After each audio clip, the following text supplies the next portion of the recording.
want to be where we want to be, we need to do this at a much higher pace. So while we are doing well, and thank God we are doing well, we need to push this hard, and we need to keep ourselves some really Okay, so big goals. it's called state change, orbit change, and let me Yes. put that in a perspective, right? You put on a kettle of water, okay, to make your tea, and you keep heating it, and the temperature keeps rising, keeps rising, but at a point, at 100 degrees, there's a state change. It goes Yes. from water into gas. So you keep Yes. doing it, keep doing it, keep doing it, keep doing it, keep doing it, and it's incremental, and then suddenly a state change happens, and then you go into an incremental orbit. Now, Correct. let me get Alok Mehta in this. Alok Mehta, having observed this exercise, both in politics and and the budgetary exercise and the political economy, as we call it, for the better part of 50 years, we are seeing the incremental growth. It seems to be happening at great pace. We can actually visualize the trains, we can ride on the roads, we can get into the new airports, we can see the ports that are being built from Vizinjam to Maharashtra.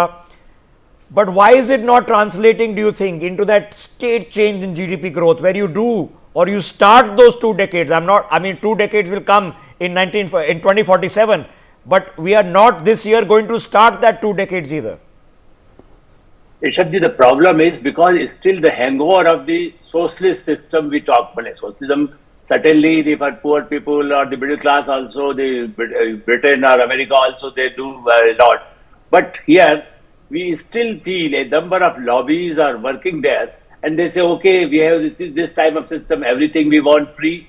And the other way, because we want, you are very right, Prime Minister Narendra Modi since last 10 years, what he visualized for the lower people, self-employment, this kind of what we are talking. We can't be a China, we can't be United States. The problem is with us because we are more democratic country. I think you will agree, and all our guests will agree that we have a democracy. We can't do what the Chinese did because you want to do a road.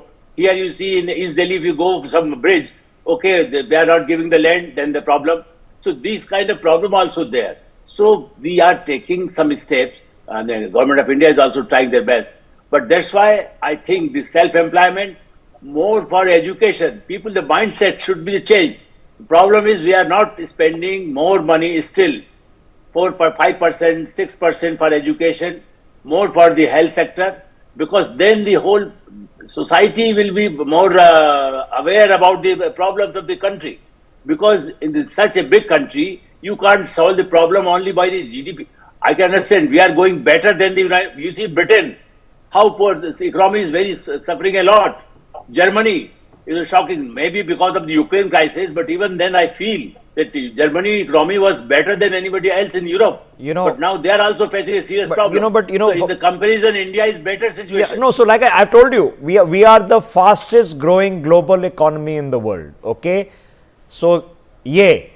But the reality check is that yes, if by 2047, which means exactly 22 years from now, okay, you want to be developed economy, that means that your basic standards of living and healthcare and everything is in comparison to developed economies. Yes, you will have to do ideally double-digit growth for the large part of the next 2 decades. Now, my question is, when will that start?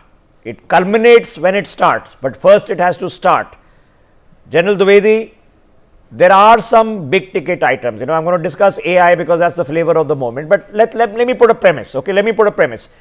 For the entire period of our independence, there are 2 major expenditures which are going to be dealt with. Number 1 is import of energy. Number 2 is defense, and more importantly, the import of capital expenditure in defense. Salaries and all you can't do anything about, right?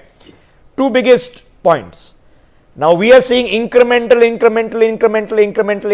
reduction in how much monies we send abroad because we are making our own defense goods. Then comes a state, General Dwivedi, where forget having to spend money, you are earning money because you are selling the planes and selling the missiles and selling the helicopters and selling the tanks. How far are we from that state change?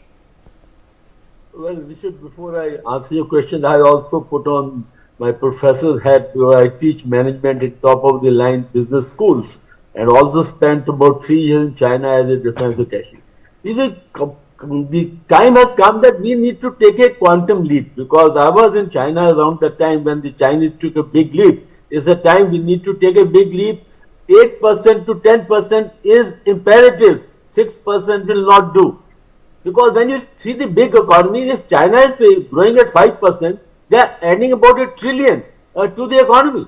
When we are growing at 6.5%, we are only adding 300 billion to our economy. So therefore, we need to churn the pot. And secondly, we need to do it differently, because today our manufacturing is just about 14% of our GDP, whereas Chinese manufacturing is 25%.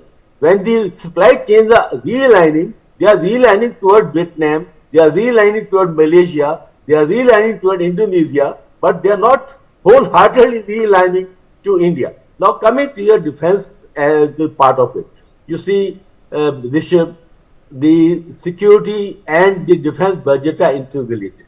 Over the last about 8 to 10 years, our security concerns have escalated, but our defense budget has shrunk.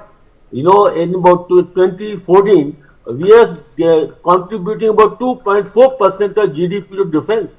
Today it is below 2%. Well, that is not kept pace with the security concerns. And second point is, you rightly said about manufacturing, we have a target of about 1.75 lakh crores by 2025 this year, and about 50,000 crores are exports. Well, that has to be met only once we are able to bring in technology. Unfortunately, our exports are not high technology exports. Yeah. They are the exports which are at the lower end of the spectrum and not at the high end of the spectrum. Now that's one change we need to do. And second point is, despite our self-reliance push, we are still the biggest importers of the defense equipment. In the We world, are yes. contributing about 9 to 10% of the global imports. Now that has to change. So therefore, I would recommend two very important things. Firstly, as you said, AI. We need to go wholeheartedly on our research and development. Today we are contributing 0.67%, means less than 1% of our R&D, whereas China is more than 2%.